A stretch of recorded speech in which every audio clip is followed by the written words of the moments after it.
एक मांग पत्र हम हिमाचल प्रदेश मुख्यमंत्री को भेज रहे हैं और दूसरा जो है उपायुक्त महोदय को यहाँ पे हम एक मांग पत्र सौंपने जा रहे हैं। हम यहाँ पे एक जो ज़िला के अंदर आज हम देख रहे हैं कि नौजवान बच्चियों के साथ और महिलाओं के साथ जो हिंसा हो रही है और जो लगातार यौन उत्पीड़न स्कूलों में हो रहे हैं, उसके खिलाफ हम यहाँ पे मांग पत्र दे रहे हैं कि ये जो स्कूल है, हम लगातार पिछले लंबे समय से ये डिमांड उठाते रहे हैं कि स्कूलों के अंदर जो है लिंग संवेदनशील कमेटियों का जो कार्यस्थल पर कमेटियाँ बननी हैं, उसका गठन जो है वो किया जाए और उनको सक्रिय किया जाए। हम पिछले लंबे समय से देख रहे हैं कि पोंटा के अंदर एक इशू अभी आया था रिसेंटली, और अभी जो राजगढ़ के अंदर इशू आया है और 24-25 लड़कियों ने कहा है कि उनके साथ अभद्रता हुई है। और पिछले कुछ समय पहले एक और इशू हमारे सामने आया था। तो इसलिए हम लगातार मांग कर रहे हैं कि बच्चों की काउंसलिंग और बच्चों के साथ जो है इस तरह की बातचीत लगातार जारी रहनी चाहिए, ताकि बच्चों को जो है वो समझ आए कि वो इस तरह के मामलों को कैसे उठा पाएँ और स्कूलों में वो जो कमेटियाँ बनी हैं, जहाँ बनी हैं, उनको सक्रिय किया जाए। इसलिए हम यहाँ जिला उपायुक्त महोदय को मांग पत्र देने आए और प्रदेश सरकार को भी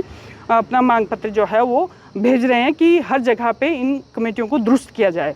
साथ में हम हिमाचल प्रदेश सरकार से और मुख्यमंत्री से मांग कर रहे हैं कि ये जो बसों के अंदर किरायों की बढ़ोतरी इन्होंने की है, वो जन विरोधी फैसला है और आम जनता जो है उससे टूट चुकी है। महिलाओं को, गरीब परिवारों को जो है वो जिला मुख्यालय तक आने के लिए भी 100 बार सोचना पड़ता है, क्योंकि 15% किरायों के अंदर बढ़ोतरी हुई है और साथ में जो है वो 10 रुपये जो है मिनिमम किराया कर दिया है। तो इस फैसले को हम सरकार से मांग कर रहे हैं कि वो तुरंत वापस लें, क्योंकि ये जन विरोधी फैसला है और साथ में जो है वो साफ दिख रहा है कि ये प्राइवेट जो निजी ऑपरेटर्स हैं उनको फ़ायदा पहुंचाने का जो है वो दिख रहा है कि उनको फ़ायदा पहुंचाने के लिए ये बस किराए की बढ़ोतरी की गई है। हम ये देख रहे हैं कि हिमाचल प्रदेश के अंदर जो है बहुत सारे रूट जो है वो बंद कर दिए गए हैं सरकारी बसों के, और ये बोला जा रहा है कि वो घाटे में जा रही है, जबकि जो देश के अंदर संविधान बोलता है और देश का जो सरकारें बनती हैं, प्रदेश की जो सरकारें बनती है, वो वेलफेयर स्टेट है।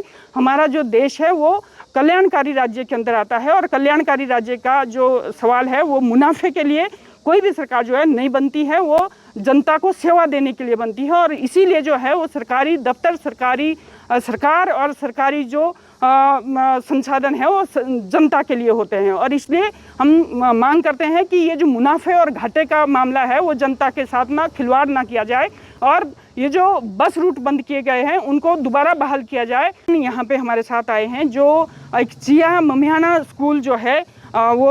ददाहू तहसील के अंदर पड़ता है, और पिछले 2022 में ये स्कूल जो है अपग्रेड हुआ था और 1964 से ये प्राइमरी स्कूल था। आज भी हम ये देख रहे हैं कि वहाँ पे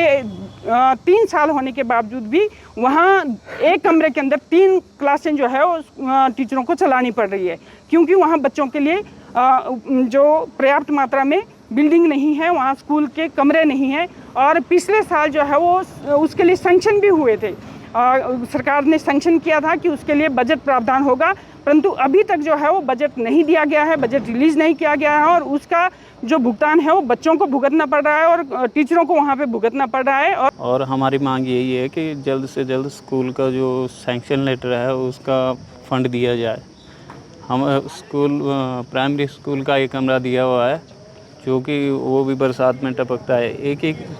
एक ही कमरे में 3 कक्षाएं चलाई जा रही हैं। कितने बच्चे? 30 बच्चे। वहाँ माध्यमिक पाठशाला में 30 बच्चे हैं, जबकि टोटली 70 बच्चे हैं प्राइमरी को लगा के।